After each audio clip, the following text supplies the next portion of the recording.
In 1967, the Beatles didn't just release an album, they invited the world to step into a completely different musical universe. Sgt. Pepper's Lonely Hearts Club Band wasn't just a collection of songs, it was a bold, technicolor leap into the unknown, a redefinition of what a pop record could be. But let's strip away the legacy for a moment, forget the hype, forget the revolution, and just listen. Because it all starts with sound. The title track, Sgt. Pepper's Lonely Hearts Club Band, opens with crowd noise, distorted guitars, and a brassy, swaggering fanfare. It's short, punchy, and oddly cinematic. You're not just hearing a band tune up, you're being welcomed to a performance. The guitars grind, the drums are tight, and McCartney's vocal is pure confidence. Then comes the handoff. Billy Shears, Ringo's stage persona, steps up for "With a Little Help from My Friends." And suddenly, the bombast melts into warmth. This song might be one of the most beloved in Beatles history, and for good reason. Ringo's vocals are perfectly imperfect, humble, sincere, and the harmonies from John and Paul make it feel like a lullaby from your best mates. It's simple, but that's the genius. It sticks in your head like a mantra. What do you do when your life's a mess? Get by with a little help.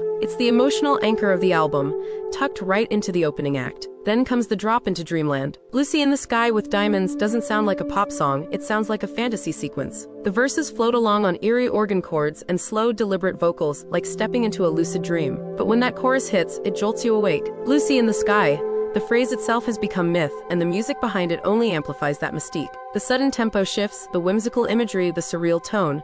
It's Lennon at his most hypnotic. Getting Better slams you back to earth, but with optimism. The bright guitar chug from George and Paul's upbeat deliveries seem cheerful, until you realize the lyrics are grappling with emotional breakdowns, violence, and regret. I used to be cruel to my woman. I beat her and kept her apart from the things that she loved. This line hits like a brick. It's shocking, but it's honest. The contrast between the lyrics and the melody is classic Beatles, darkness wrapped in candy. Fixing a Hole follows, and it feels introspective. Paul's songwriting here is abstract, more like a painter musing to himself. The harpsichord gives it a Baroque texture, while the guitar solo meanders through the gaps like sunlight through a crack in the ceiling. It's not flashy, but it lingers. She's Leaving Home might be the emotional peak of the entire album. No drums, no guitars, just strings, a harp, and vocals. Paul tells the story of a girl who vanishes into the world, leaving behind devastated parents. The detail is heartbreaking. She breaks down and cries to her husband, "Daddy, our baby's gone." It's almost operatic in its sorrow. Lennon's backing vocals, echoing the parents' point of view, make it even more gut-wrenching. Then, with no warning, we're pulled into George Harrison's spiritual detour, Within You, Without You.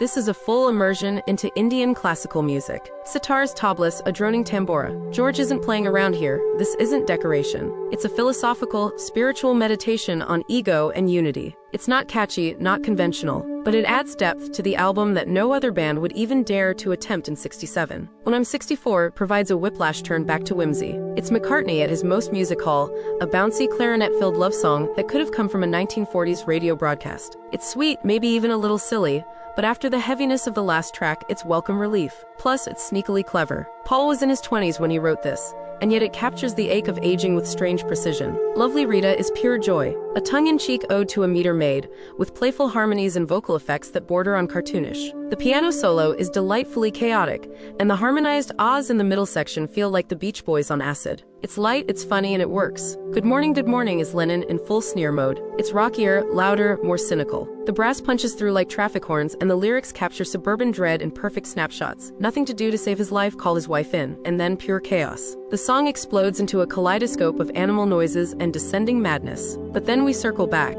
The title track reprises, and now it's faster, tighter, and more aggressive. We're reminded this is still a show. The crowd is louder, the guitars snarl harder, and just as it reaches its climax, we fade into a day in the life. This track isn't just the finale, it's the masterpiece within the masterpiece. Lennon's verses are haunting, detached observations over a ghostly acoustic guitar. Then comes McCartney, racing through a manic morning routine. Then, the moment. The orchestra building, screeching, soaring toward the brink of collapse, and suddenly silence. Then one final chord. A piano, struck in perfect unison by multiple hands, ringing out endlessly. That sound is the end of the album, and somehow, it feels like the end of the world. What's remarkable is how these songs, so different in tone and structure and style, come together so cohesively. There's no filler. Every track is a statement. Every arrangement is deliberate. The production, under George Martin's watchful ear, feels decades ahead of its time. Stereo panning, reverse tapes, splice loops, orchestral overdubs, all of it was done manually, yet it sounds more alive than many digital albums today. Sgt. Pepper's Lonely Hearts Club Band isn't just legendary because of its historical impact. It's legendary because of the songs,